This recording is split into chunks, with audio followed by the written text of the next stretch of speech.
2010லயும் 2012லயும் கேட்டிருக்காங்க. Application type of question இது. If alpha and beta are the two zeros of this polynomial, find a quadratic polynomial whose zeros are 1/2 alpha and 1/2 beta. அதாவது alpha பீட்டாவும் இந்த quadratic ஈக்குவேஷனோட ஜீரோஸா இருந்தாங்க அப்படின்னா நீ ஒரு புது பாலினாமியலை எழுது. அவங்க ரெண்டு பேரோட ஜீரோஸ் வந்து 1/2 ஆல்ஃபா அண்ட் 1/2 பீட்டாவா இருக்கணும் அப்படின்னு சொல்லியிருக்காங்க. ஸோ முதல்ல வந்து கிவன் கொஸ்டின்ல 25x² minus 15x plus 2 அப்படின்னு இருக்கு. இதுல alpha and beta are the zeros அப்படின்னு அவங்களே கொஸ்டின்ல கொடுத்துட்டாங்க. இவங்க ரெண்டு பேரும் ஜீரோஸா இருக்கிறதுனால ஆல்ஃபா பிளஸ் பீட்டானா சம் ஆஃப் த ஜீரோஸ்னு அர்த்தம். சம் ஆஃப் த ஜீரோஸோட ஃபார்முலா -b/a. அப்போ மைனஸ் போட்டு இங்க பியோட பிளேஸ்ல இது உங்களோட a, இது உங்களோட b, இது உங்களோட c. ax² plus bx plus cன்றதா உங்களோட ஜென்ரல் ஃபார்ம் உங்களோட குவாட்ரேட்டிக் பாலினாமியலுக்கு. பியோட வேல்யூ -15 இருக்கிறதுனால நீங்க -15 போட்டு ஏயோட வேல்யூ கொஸ்டின்ல 25 இருந்தது, அதனால நீங்க 25 அப்படின்னு எழுதிக்கலாம். அடுத்து alpha into beta product of the ரூட்ஸோட ஃபார்முலா c/a. சியோட வேல்யூ கொஸ்டின்ல 2ன்னு இருக்கு, ஏயோட வேல்யூ கொஸ்டின்ல 25ன்னு இருக்கு. ஸோ இது ரெண்டும் கொஸ்டின்லேயே கொடுத்துட்டாங்க, இதை எழுதிட்டோம் நம்ம. இப்போ நம்மளோட பாலினாமியல் நம்ம கண்டுபிடிக்க வேண்டிய பாலினாமியலுக்கு வரலாம். நம்ம கண்டுபிடிக்க வேண்டிய பாலினாமியல் கொஸ்டின்ல 1/2 ஆல்ஃபாவையும் 1/2 பீட்டாவையும் நம்மளுக்கு யூஸ் பண்ண சொல்லியிருக்காங்க. ஸோ எதை வந்து ஜீரோஸாக வச்சு கொஸ்டின்ல எழுத சொல்லியிருக்காங்கன்னா 1/2 ஆல்ஃபா அண்ட் 1/2 பீட்டா இவங்க ரெண்டு பேருக்கும் சம்மும் ப்ராடக்ட்டும் கண்டுபிடிச்சிட்டோம் அப்படின்னா அதை யூஸ் பண்ணி நம்ம குவாட்ரேட்டிக் பாலினாமியல் எழுதிடலாம்.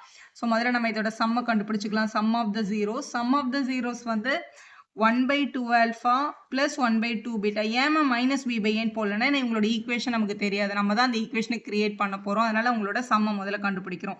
ஸோ இங்க ரெண்டு பேருக்கு சம் கண்டுபிடிக்கணும் அப்படின்னா இங்க ரெண்டு பேர்கிட்ட என்ன காமனா இருக்கு, 1/2 காமனா இருக்கா. ஸோ 1/2 முதல்ல வெளில எடுத்துக்கலாம். அப்போ இதுல ஒரு 1/ஆல்ஃபா இருக்கும், இதுல ஒரு 1/பீட்டா மட்டும் இருக்கும். ஸோ ஆல்ஃபா பீட்டாவோட தனித்தனி வேல்யூ எனக்கு தெரியாது. ஏன்னா ஆல்ஃபா பிளஸ் பீட்டாவும் ஆல்ஃபா பீட்டாவும் தான் இருக்கு நம்ம கிட்ட. இதை உட்காந்து சால்வ் பண்ண ட்ரை பண்ணாதீங்க. நம்மளுக்கு ஆல்ஃபா பீட்டா இவங்களோட தனித்தனி வேல்யூஸ் தேவையில்லை. ஏன்னா இதை ஃபேக்டரைஸ் பண்ண முடிஞ்சா ஃபேக்டரைஸ் பண்ணியும் பண்ணலாம். ஆனால் ஃபேக்டரைஸ் பண்ண முடியாத கொஸ்டின் கொடுத்துட்டாங்க அப்படின்னா இந்த மாதிரி தான் நம்ம இதை சால்வ் பண்ணணும். இப்போ இதுக்கு எல்சிஎம் எடுத்தோம் அப்படின்னா என்ன வரும்னு பாருங்க. 1/2 இன்ட்டு இது பீட்டா இன்ட்டு 1 பீட்டா, இது ஆல்ஃபா இன்ட்டு 1 வந்து ஆல்ஃபா டிவைடட் பை கீழே வந்து ஆல்ஃபா பீட்டா அப்படின்னு இருக்கு கொஸ்டின்ல. ஸோ பீட்டா பிளஸ் ஆல்ஃபானாலும் ஆல்ஃபா பிளஸ் பீட்டானாலும் ஒன்று தான். இது ஆல்ரெடி நம்ம இங்கே கண்டுபிடிச்சி வச்சிருக்கோம். இதில் இந்த மைனஸும் கேன்சல் ஆகி ப்ளஸ் ஆகிடும். இங்கே 15 இருக்கு, இங்கே 25 இருக்கு. இது ரெண்டும் எந்த டேபிள்ஸில் வரும்னா 5 டேபிளில் வரும். 5 டேபிளில் இது வந்து 3 சார், இது வந்து 5 சார். அப்போ 3/5 அப்படின்னு நம்ம சப்ஸ்டியூஷன் எடுத்துக்கலாம். ஸோ இங்கே 1/2 டைம்ஸ் மேலே ஆல்ஃபா பிளஸ் பீட்டாக்கு பதிலாக நம்ம 3/5 அப்படின்றதையும் டினாமினேட்டர்ல ஆல்ஃபா பீட்டா கிடைச்சது. ஆல்ஃபா பீட்டாக்கு நம்ம 2/25 கண்டுபிடிச்சோம்ல, அந்த 2/25 எடுத்துக்கலாம்.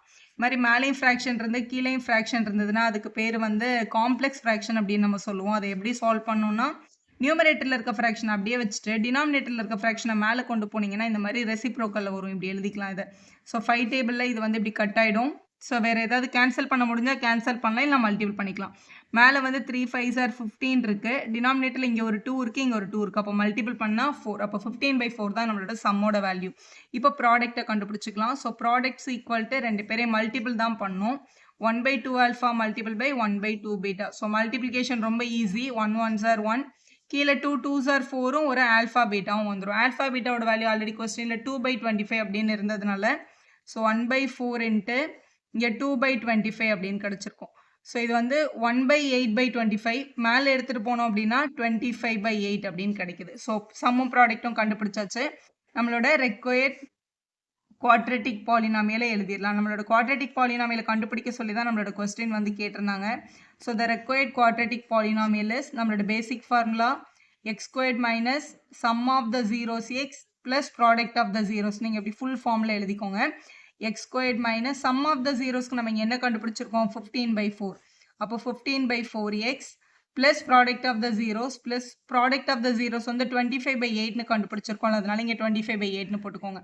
ஸோ எழுதியாச்சு. இது வந்து ஃப்ராக்ஷன் ஃபார்மில் இருக்கிறதுனால டினாமினேட்டருக்கு எல்சிஎம் எடுத்துக்கோங்க. இது 1, இது 4, இது 8. 8 தானே நம்மளோட எல்சிஎம்.